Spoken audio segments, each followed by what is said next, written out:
Hello and welcome. With us today, we've got author Janet Tarantino, who's going to share her near-death experience with us. Janet, thank you for joining me. How are you doing? My pleasure. My pleasure. Well, Yes, you sir. are free to start at whatever point that you feel is most relevant to the story, and the floor is yours. Okay. Well, I've had a number of near-death experiences, 3, and then I've had other spiritual experiences as well. It started when I was very young. I was pre-kindergarten age, and I was waiting for all the other kids to get home from school because I wasn't in school at the time. And I was bored, so I was listening to my mom's telephone conversation with a friend. And they were talking about adoption. And so when she got off the phone, kids, curiosity, I said, "Am I adopted, Mom?" And she said, "No, silly, you're my little girl." And that satisfied that inquiry. But I'll always remember the next thing that came out of my mouth was, "But I'm going to die young." And she said, "Quit talking like that." And this was at 4 years old. But as I contemplated what young meant, because at 4 you have no concept of age, I saw 3 visions go through in front of me that took out the whole focus of my mind. And those ended up being the 3 near-death experiences that I was going to have in the future. So I was seeing pages of my own book of life. And so as young, I just went off and played. And then the next experience happened when I was 15, and I was transitioning from middle school to high school, and it was summer vacation at the time, just at the end of summer vacation. And we had taken a picnic, a larger picnic with the family, all families of our area, aunts and uncles, etc. And was a hot day. There was a river there, a lot of water features. And a few days after that picnic, I became very ill. And it wasn't food poisoning, because I would have immediately got sick versus the few days later. However, I overheard my mom on the phone after my illness. She was telling Dad that she heard on the radio that there was E. coli in the water at the park that we were at. So maybe it was E. coli, but I will never know, because I did call back to find out the records of the park, but they didn't keep them. They didn't start keeping them till 3 years after that time frame. But I became so ill. I was in bed, and Mom was so worried about me. She removed my little sister, Diane, from my bed and moved her in with my dad so she could sleep in bed with me and to take care of me. But, these kind of things are invisible to people of this world. And I woke up one night and I felt like death warmed over, and you can smell that sweat and the edges of death. And I heard a strange vibration in my ears. And even though I was laying in bed, because I was looking up at the light that had been turned off for the night, I felt dizzy. And I felt like I was falling backward, even though I was lying in bed. Well, in reality, what happened is my spirit had fallen out of my body and went through the mattress to exit my body. Then I blinked my eyes and was looking up at the light again, but I was in spirit form. And the light had started spinning real fast to the right and creating kind of like a vortex, but then everything stopped and it was bubbling clouds, just real gentle clouds up there. Everything was clouds above me. And then there was 2 spinning motions in the clouds. There was one spinning motion on the left side of me and another one on the right side of me. And those quickly opened up into tunnels to 2 other worlds. And my focus first went to the opening on the left side of the tunnel. And I saw in the opening a sumo wrestler in a white room, in a white light, and all he did was watch me. No matter how he moved, he kept his eyes moved on me because he was walking around the table that he was at. It was a white table too. So that didn't make sense, but I felt good. Once I had gotten out of my body, I felt great again. And then I heard the most magical music, most beautiful music coming from the other tunnel. So my focus was brought there. And that's when I saw a beautiful young lady dressed in a white lace gown with long, almost black hair, swoop into focus. And she seemed to come riding on the notes of music because the music that I heard was so magical. And then I wasn't focused on her at the time because I was interested in her dress, because I always worked during the summers to earn money to spend on my own things. And I wanted new clothes for high school because I was interested in fashion at the time. And so I zoomed up to her dress and I wanted to see it. And I was looking through the little eyelets of the lace, like I was in the threads that created the lace eyelets, to me, seemed like bamboo size because I had gotten so small and I was looking through these eyelets. And then I flew in and out of the eyelets as I wove around her dress. And I can only say that I felt like a skier, a snow skier, coming down the side of a mountains, zipping around those moguls and flags as they swoop down the hill. And then I ended up going back over my body. And I knew I was over my body after thinking back on all this. I knew I was over my body because I was at the height of the window that was behind our bed. And that was about 2 feet above the body. So I knew I was out of my body at that point. The beautiful girl who I thought of as the music box lady, and I also thought of her as Daddy's little girl, because at one point she moved up and away out of the frame of the hole, and I thought Daddy's putting her up on a pedestal. And she was gone for a time, I don't know how long, and then she came back and she was faced toward the sumo wrestler and they were communicating telepathically, but I wasn't included in that conversation. So at least not on the level that I remember at this point. Then they all of a sudden turned into orbs of light and flew past me through the wall, and I could see them fly around the side of the house, even though like I had X-ray vision.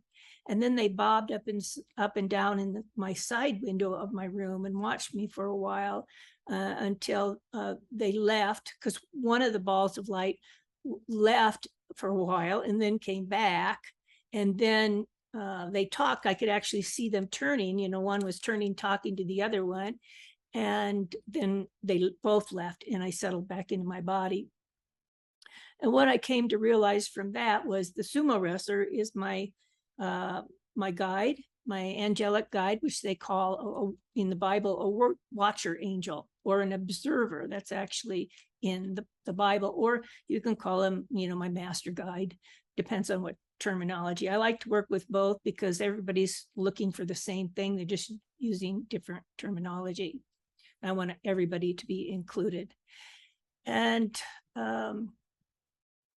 I came to know that later, much later in life, that the music box lady, was my daughter, Gina, who wasn't going to be born or conceived until 15 years later.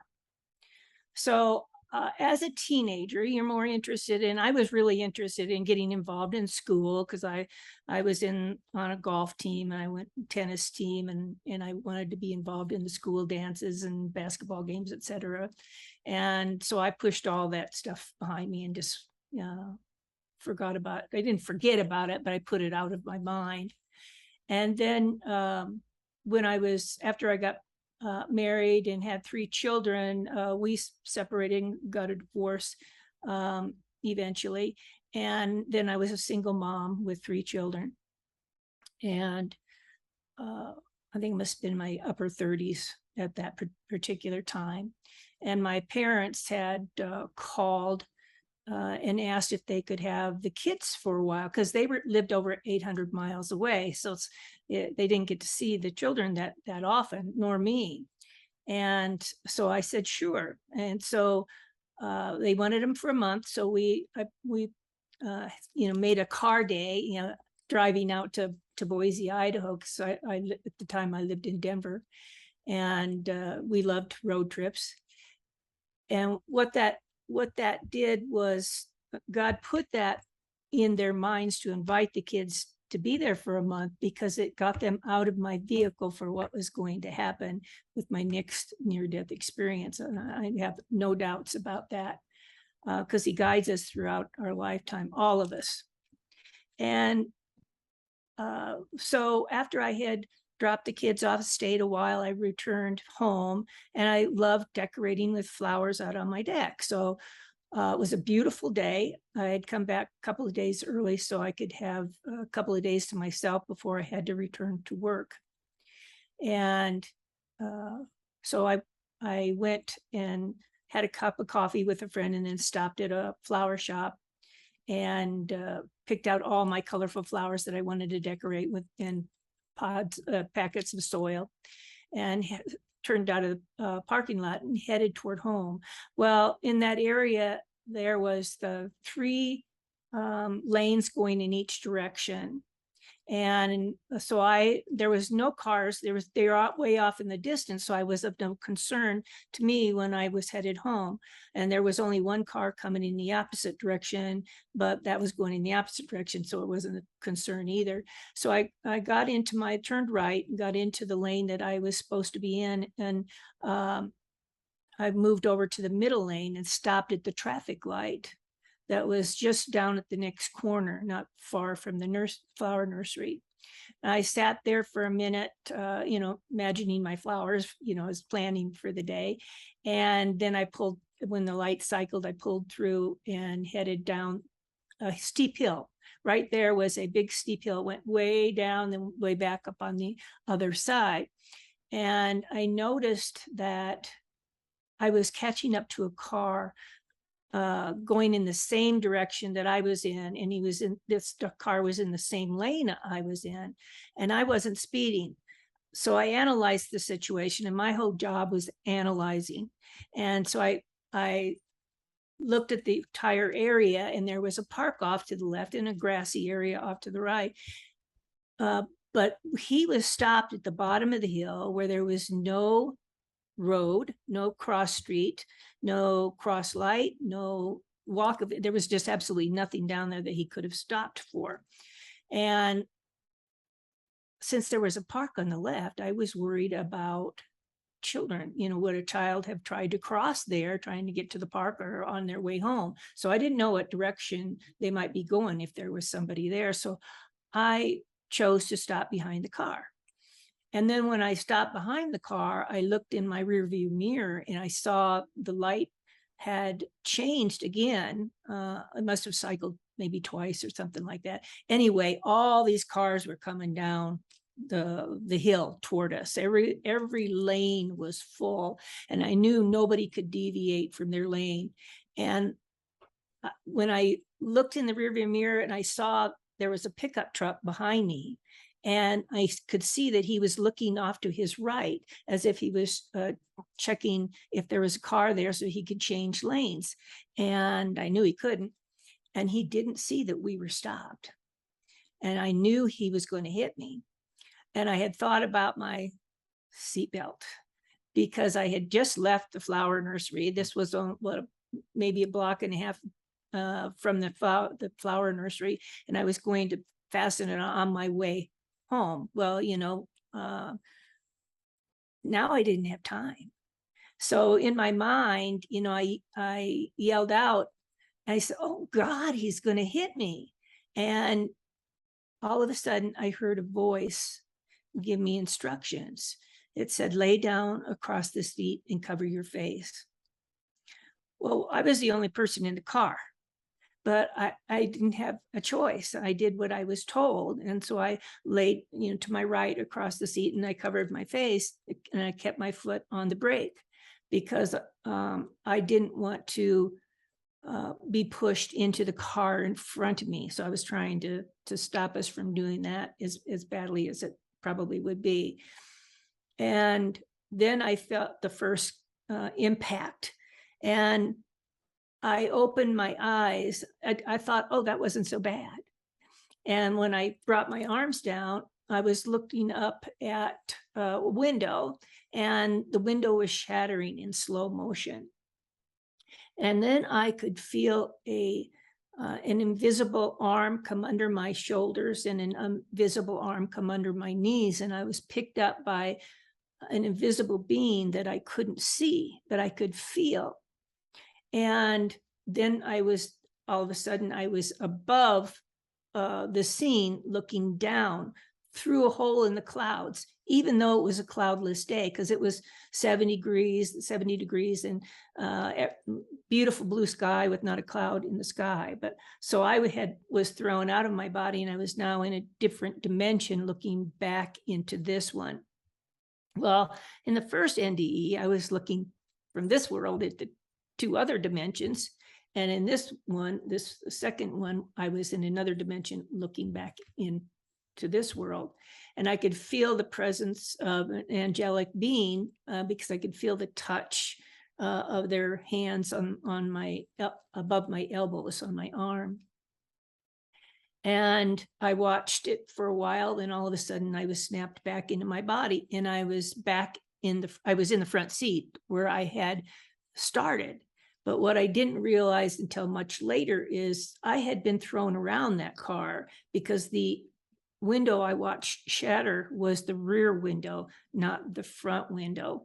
And when I woke up, my legs were over the steering wheel, and my shins were actually between the steering wheel and the dashboard. And all the gears had been snapped off, and the glove compartment was on the floor, and the window glass from the rear window was throughout the car, but the front window was still intact. Well, they took me to the hospital and in an ambulance, which I don't remember the ambulance ride, and I don't remember seeing a doctor there, although surely I did. I was woke when I came to, I wasn't out. I was actually probably coherent to the people in this world, but my soul was not in my body. It was kind of on, maybe it was on automatic. I don't know, but my consciousness did not return to my body until later that afternoon, when a nurse came in and told me that I could go home if I could find a ride. And so I did. I called a friend of mine to come pick me up. And then after that accident, even though I didn't break anything, I had muscle trauma to deal with, and went through about a year's worth of physical therapy for that. And then I put that behind me, because who's going to believe me that I was saved by somebody in a car accident? So I didn't tell anybody, and continued on with work. And then electrical shocks started happening after that. They diagnosed them as myoclonic seizures, but also, in my view, I believe some of these electrical shocks are, the spirit, getting everything activated.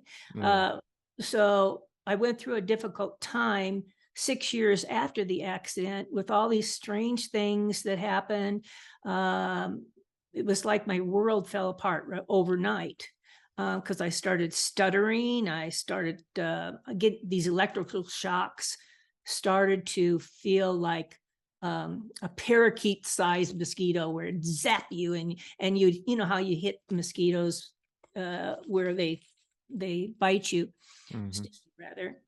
And so I was getting well over 100 shocks a day, and there was medicine they gave me to try and quell it, which it did control some of it, but not totally all of it. And in product planning meetings, I I was sitting there and I slapped myself. I slapped my arm, and then I slapped, another part of my body. And the plant manager, he he turned around, he looked at me, said, "Are you okay?" I said, "Yeah." Well, what can you say? Uh, but I eventually lost all my abilities to do math. It was like I was being erased by something that I couldn't see, and nobody could make sense of it. They kept giving me medicine to try and adding on to it, try this, but nothing ever got me back to the person that I was before that car accident. And that's where my whole change started, because I never have gone back to the person that I was before that car accident. So I call that the start of the ambush makeover.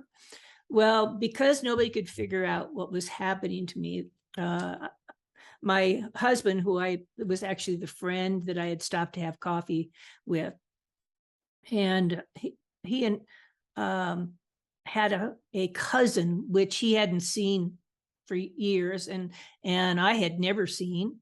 So he had called, and he had invited us to a miracle crusade. It's a religious thing. Anyway, I didn't have any clue who this preacher was that I was going to listen to. I just heard that he was a good speaker. And so I said, "Sure, we can go," because I wanted to meet his cousin. I was more interested in the cousin than I was in anything else. And I mean, this was at the Pepsi Center in Denver, and it was full, absolutely full, with these people praying and singing these songs, and you get caught up in all this stuff. And so while I was singing these songs like "Jesus, You're All I Need," or He Touched Me," or "Breathe on Me, Breath of God," these kind of songs. And that was important because that's based on those songs is what my third near-death experience was about. And so I didn't put that together until much later in life, when I went back and listened to a recording of that sermon and that event, because I felt like I prayed during one of those songs.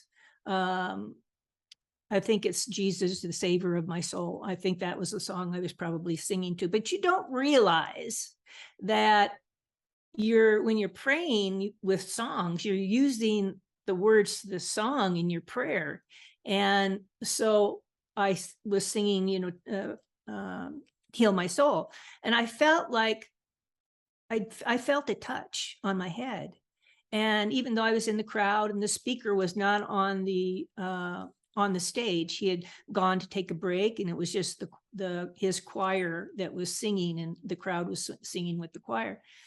And I felt like Cinderella, like a fairy godmother had touched her on the head, and the sparkles had gone down around her.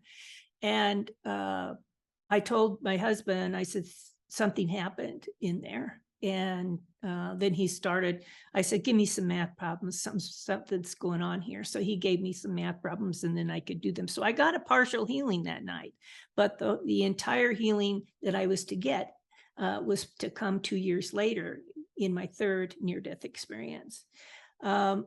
We had bought a ranch out in the country because he liked country life. And it was close enough where we could commute to work, because we both worked in the Denver area. And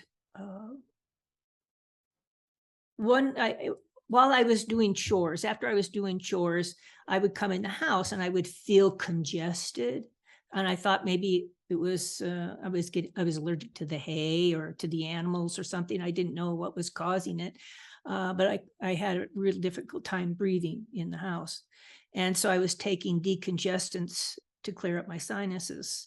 And because I thought it would go away as the seasons changed, and it didn't. It stayed with me. And one particular night, it was very bad. So I went to bed and I laid on I propped 3 pillows on top of each other so that I would be laying at a 45-degree angle, because I laid on my back. And so it would help me breathe better. But sometime during the night, I couldn't breathe. My chest started to hurt. Everything in my chest started to hurt. So I reached for my husband with my left hand, and I couldn't feel him because I was trying to get him to help me. And then I called out to him and I said, "Gavin, help me, please help me." And he didn't respond. And then all of a sudden, with no effort at all, I was out of my body, looking down on my body and that of my husband in the room below. And I knew I was dead. And I was interested in seeing my body. So, because it's strange how you look from the outside. You see it every day in a mirror, but it looks different, a little bit different on the outside when you're looking at you as another person. Because I felt like I was just another person.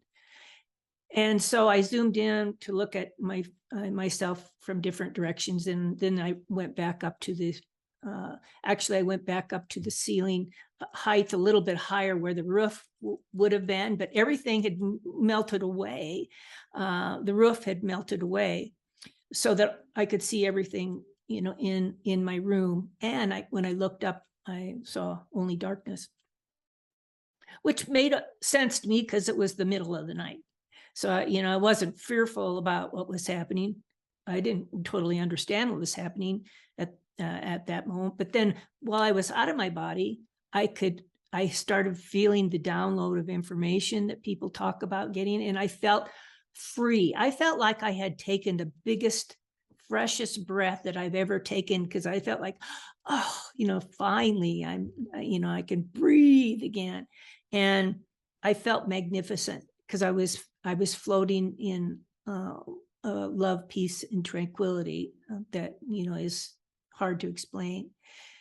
And then I was laying there kind of enjoying it, and I could feel my energetic arms floating out to my sides, and they were elongated. They would float out and they kind of were elongated because they were no longer encapsulated in the physical form.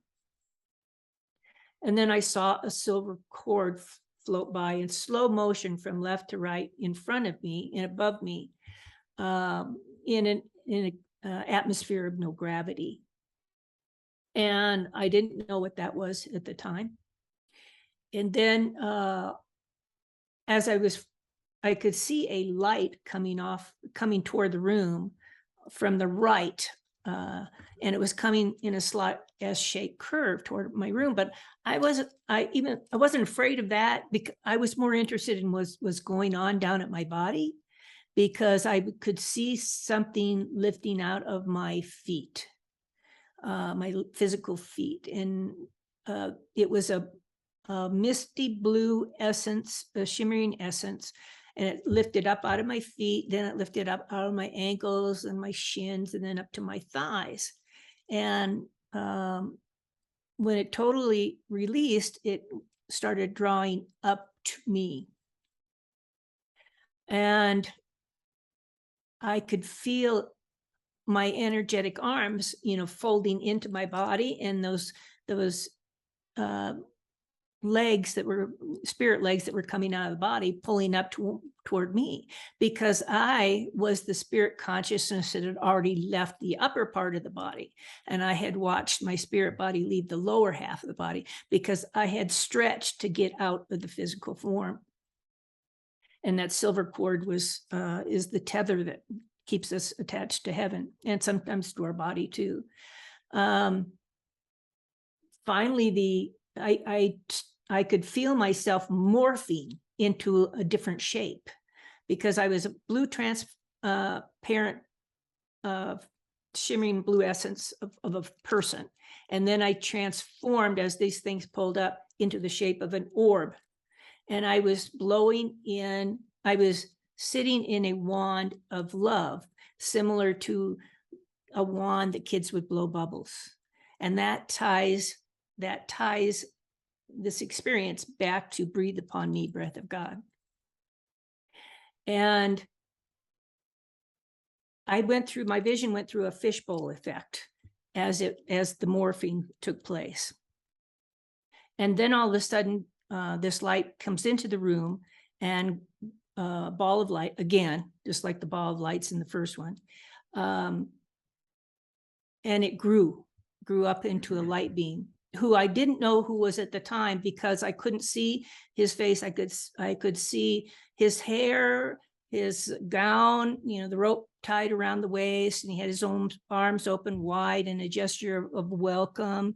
And but he was infused with light, and he had light radiating out of his heart center. And I was glowing too. Once I transformed into that orb shape, I glowed. And with his glowing essence, it was hard for me to see the features on his face. But later on, I found out that it was Jesus. And he loved me. And no matter my faults, or my successes, he loved me just for being. And he loves all of us for being unconditionally. And he told me he put his right hand out toward me. I did see another ball of light approaching from the left at that time too, but he put his right hand out to me palm up, in a gesture of come take my hand. And I thought about my daughter, Gina. How is she going to take my death? Because she's more, I've got 2 boys and my daughter, and my daughter's very close to me. My 2 boys are too, but they're not as attached. Boys are more independent. And not to saying she's not independent, but we're just close. And he said, he knew my thought. And he said, she'll be okay. Well, then I was going to go. I didn't want to go back to my body. But then in that meantime, this ball of light that was approaching from the left had grown grander and was now beside Jesus. And that was God in all of his essence. In the light that came out of it was pure love radiating. And even though it was, to me, it looked like only white, I could feel the colors out of it. I could feel the rainbow colors. And that was God. And he reached his rainbow arms out to me. They were energetic and just enfolded me in them. And I felt like my back was up against his chest. And he showed me moments of my life. And while he showed me these moments, he said, understand these moments, they matter. Well, okay. I wanted to understand them in heaven, though. So I still wanted to go. I thought maybe it was kind of like an assignment. And then the angels came. He released me and the angels came. And so then they took me to show me my immediate future and my death. And during that experience, I became one with the universe, and I could be in all places at all times. I could see the ambulance coming up the road to try and save me. And I could see as if I was in the ambulance. I could hear the crush of the rock as the tires rolled over the rock. I could be in all places at all times. And that's because I knew that our spirit, part of the download was when I saw my blue spirit body, that was my share of God's spirit, which some people call the Holy Spirit. Some people just simply call spirit.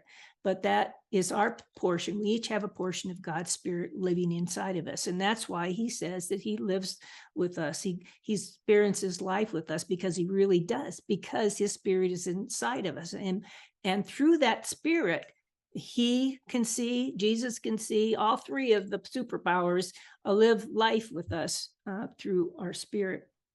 and our consciousness is our spirit. So if you think about it, I mean, I had my thoughts and memories while I was out of my body, and the body is our clothing. So I'm talking to your spirit. You're dressed up, like you, and and you're listening to my spirit, because it's my spirit that's talking to you. We're doing spirit to spirit communication, and the listeners are picking it up in their spirit. And when they read a book, it's their spirit reading the book, etc. So I still wanted to go. I saw my death and I still wanted to go. So I was back down in front of God's light, and I just was on the precipice of going in. And he showed me one more thing. He showed me a picture of my middle son, Kurt. Well, he's my middle child, Kurt. And when I saw his image, I knew something was going to happen to him in the future.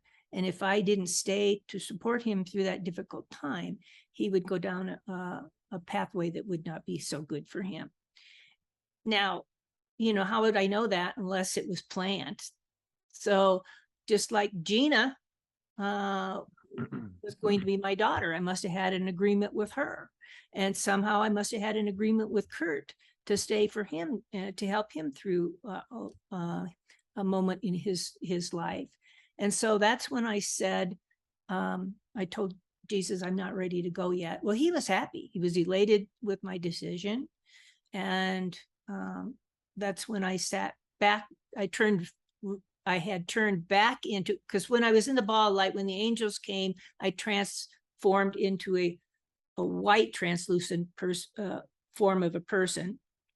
Now I turned back into the blue form, and I sat my butt down in Jan's butt in bed, and I slipped one of my spirit legs into each of her physical legs.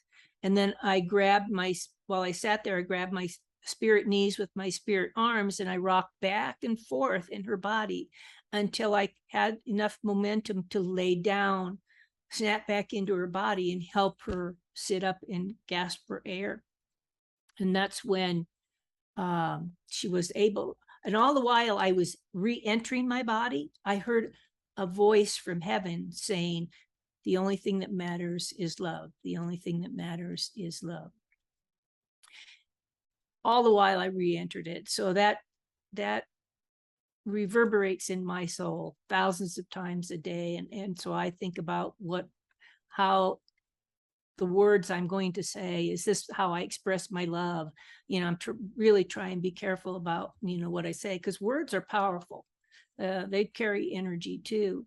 So Jan sat up, and then in Jan's body again, I cried and cried because I didn't know what happened. I'd never heard of near-death experiences. Those weren't in my sphere of people. So I had no explanation of what happened, except now I had to live knowing something was going to happen to Kurt, but I didn't know when, where, it would happen.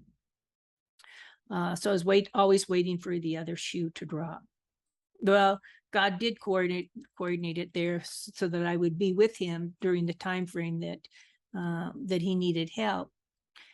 Then the third near-death experience, that was the third near-death experience. So we went through that, third near-death experience. So in the third near-death experience, he touched me, like the song that I sang. He breathed up on me with the wand, and the other one was, Jesus, you're all I need. So now, now I know they are real. In my experience, during the songs, I prayed to the Holy Spirit, I prayed to Jesus, I prayed to God, and they all showed up in my third near-death experience. The Holy Spirit through the blue energy. Jesus was the first that came into the room, and then God came into the room. So they were all there, and during that night, they healed my soul. And after that, a lot of strange things started happening. We had after effects, but I think it's tremendous that these things happen and you can learn from them. So do we have time to go over some of the things that I've learned? Absolutely. Okay. First, we never die. And everyone needs to understand that our consciousness is the real us, and the physical form is our clothing.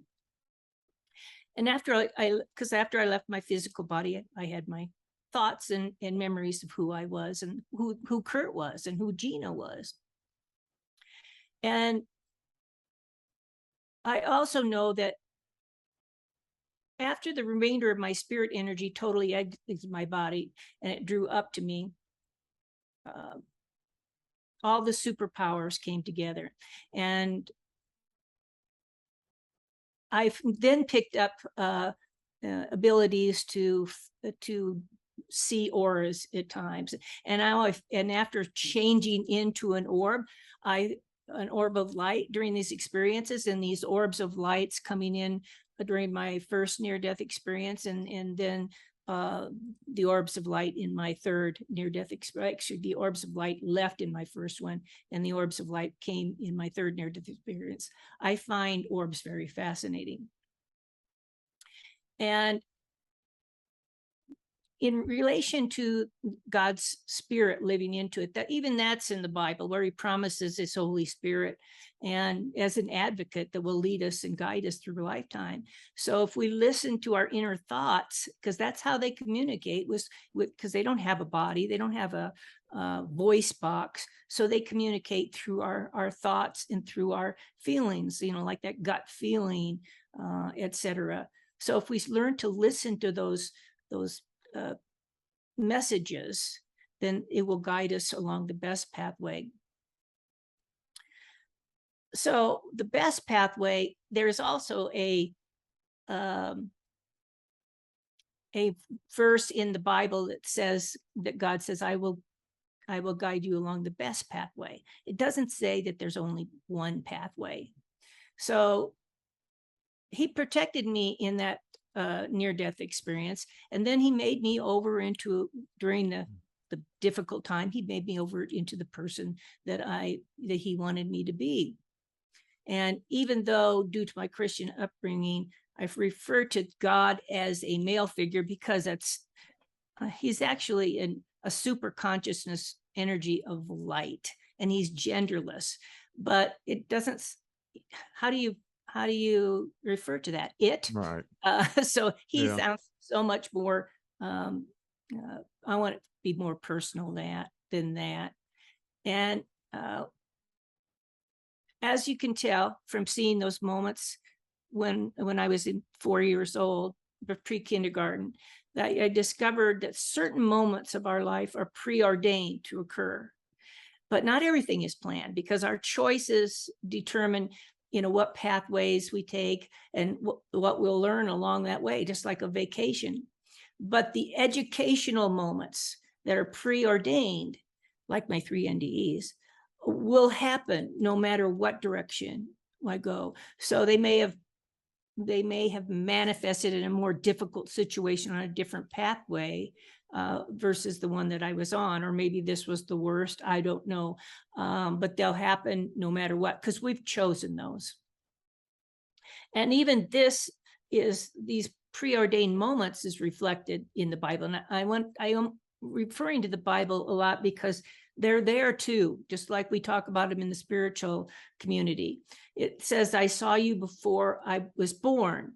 Every day of my life was recorded in your book. Every moment was laid out before a single day was passed. And it clearly says every moment. And God told me to understand these moments. He didn't say every second, because I wasn't shown every part of my life. So my visions during that experience were not a life review. Some of them were actually in the past, but some of them were in the future. He was showing me what was going to happen, because those I didn't recognize. So every choice we have can take us on a different pathway. And another big thing I learned is that we're here for spiritual growth and learning.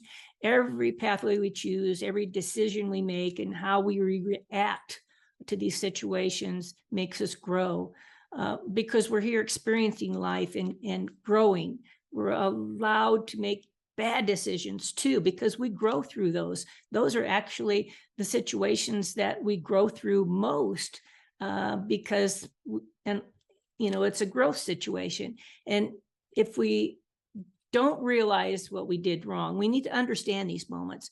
If we don't realize what we did wrong and implement the learning so it doesn't happen again, then we may have to try it again.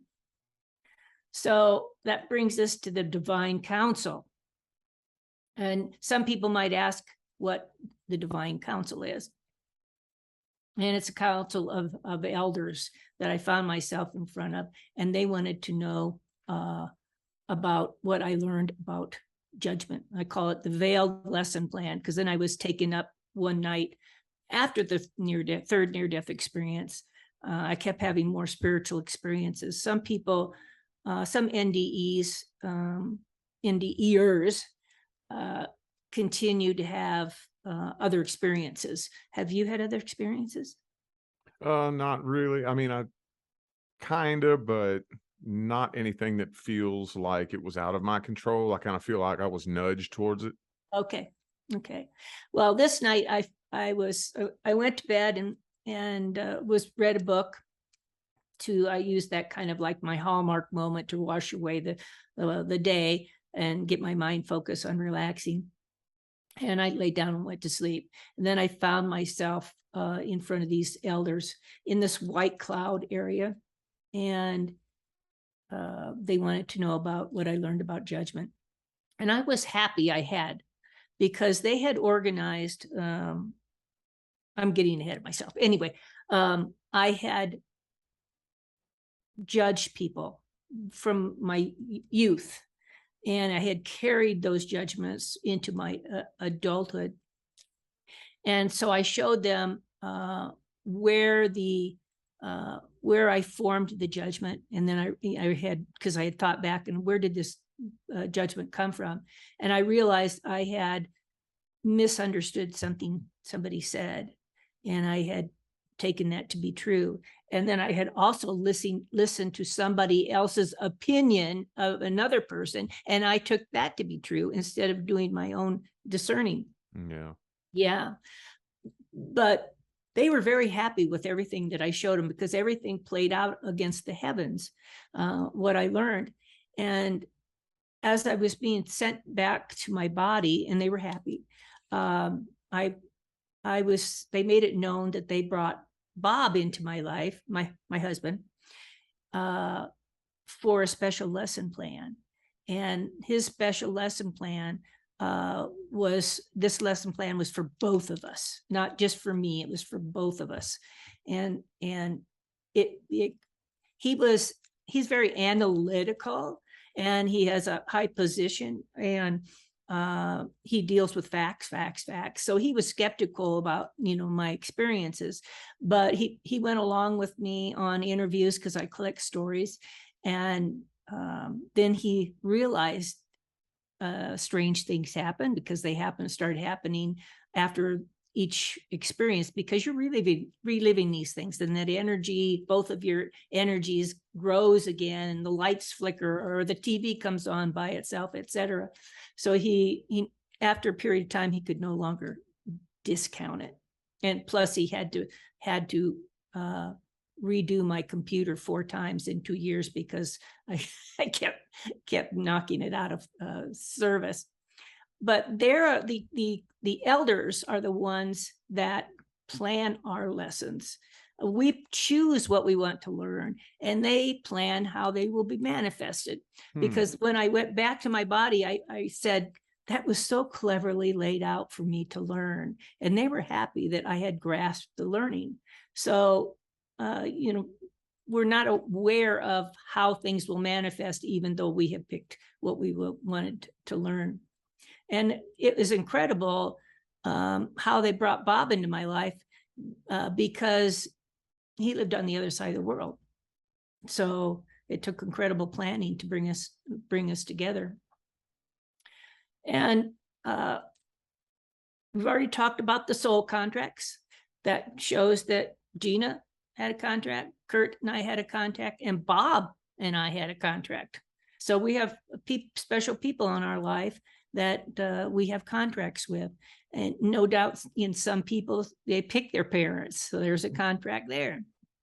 So, and I also remember Bob from a previous lifetime, who my spouse. And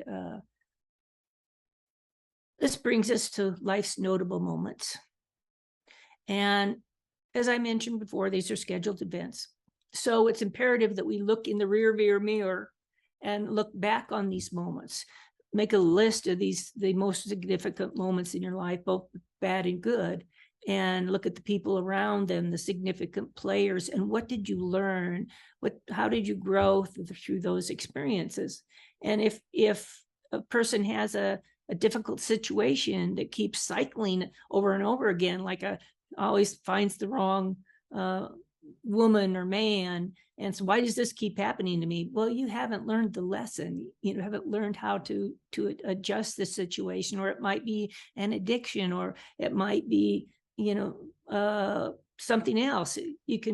There's so many different things that can happen, and if we don't grasp the learning and implement what we learned, we will more than likely have to go through those in the next lifetime, as I kind of indicated before.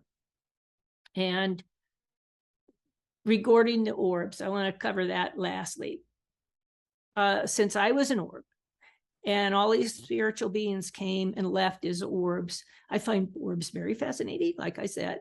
And so I suggest when people have orbs in their picture, and if you take digital pictures, you might want to zoom in on areas because they're there. Sometimes they're there.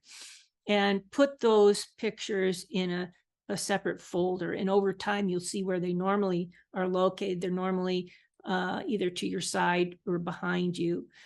Sometimes they're in front if you're sitting down. And you'll come to know whether or not those are a lost loved one or your spirit guide. You'll in your heart, you'll know. So don't forget that. And we finally, we create our own reality. So we have a choice. We can make it a mystical adventure and think positively, or we can create a negative life, which I really hope everyone chooses positivity. Wouldn't you? Absolutely. Yeah. Mm-hmm. Well, thank you for sharing that. I had a couple of quick questions. Sure. Going back to the very beginning, where you said at age 4, I believe you Mm-hmm. were given like basically flashes that these things were going to happen. Did you ever figure out why? Was there a reason behind why you were shown that? Do you think that was to mentally prepare you for what was to come?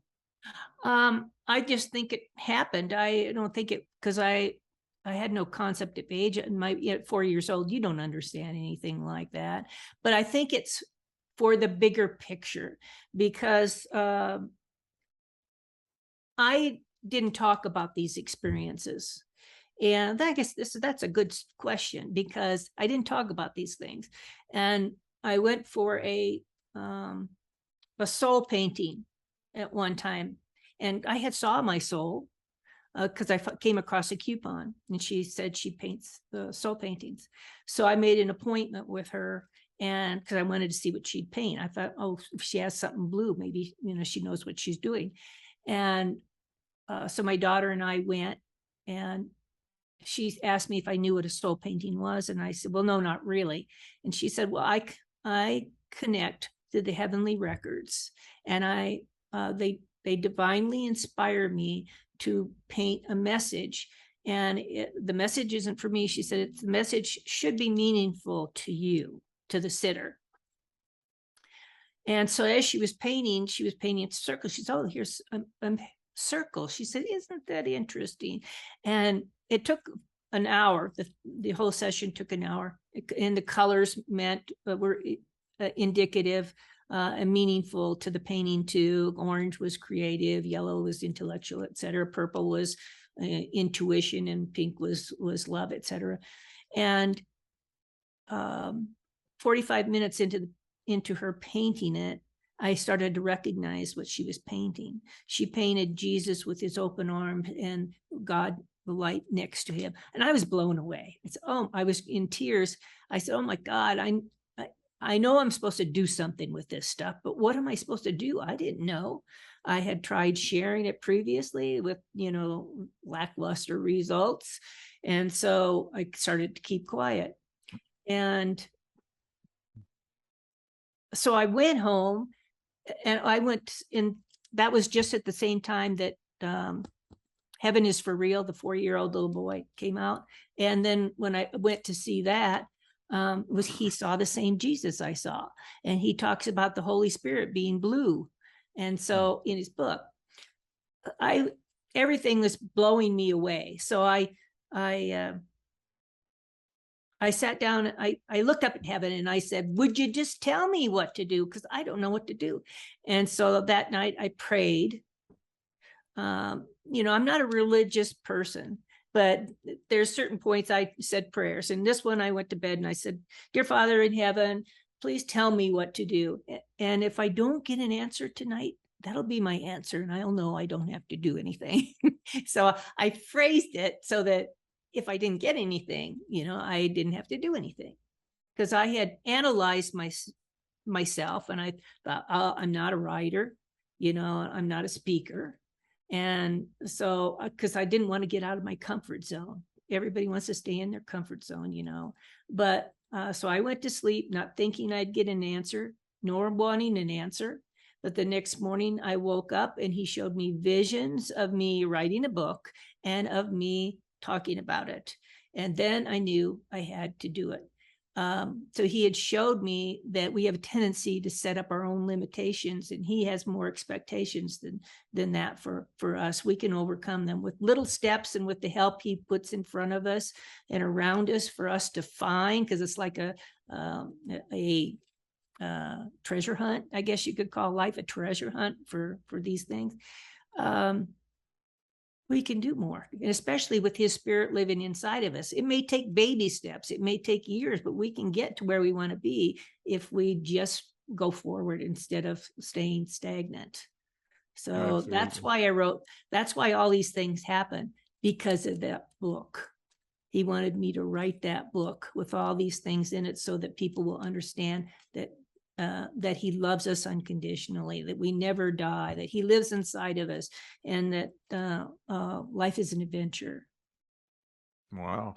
So during the second near-death experience, I believe it was the second, when you said you were being picked up in the car, do you believe that was the sumo wrestler? It could have been the sumo wrestler because he was my protector, or it could have been an angel, or it could have been Jesus himself. I don't know who it was, but after that experience, I found that scripture that says, I will save you lift, the angels will lift you and protect you, from hitting your foot on a stone. And it also says that, and I will save you and you will honor me. So he saved me that day. And then he made me into the person he wanted me to be, because I never went back to that person before. And now I'm speaking, and now I wrote a book, which I didn't think I could do, and trying to make life better for everybody. So what is your book, and where can we find it? It's Dying to See, Revelations about God, Jesus, Our Pathways, and the Nature of the Soul. And you can find it on Amazon, or online on Amazon or any major bookstore, or you can go to my website, which is janettarantino.com. And I'll have links on there to different sites that you can just click on and go directly to that site. And it also has my social media links at the bottom. You have those little icons that they can click and go to my YouTube channel or my Instagram or Facebook page, and everybody's welcome to come to any of those places. So, or they can contact me through there too. Yeah. Amazing. I will link all that in the description of the video. Before we wrap it up, would you happen to have a positive message you would like to share with the viewers? Yes, I would.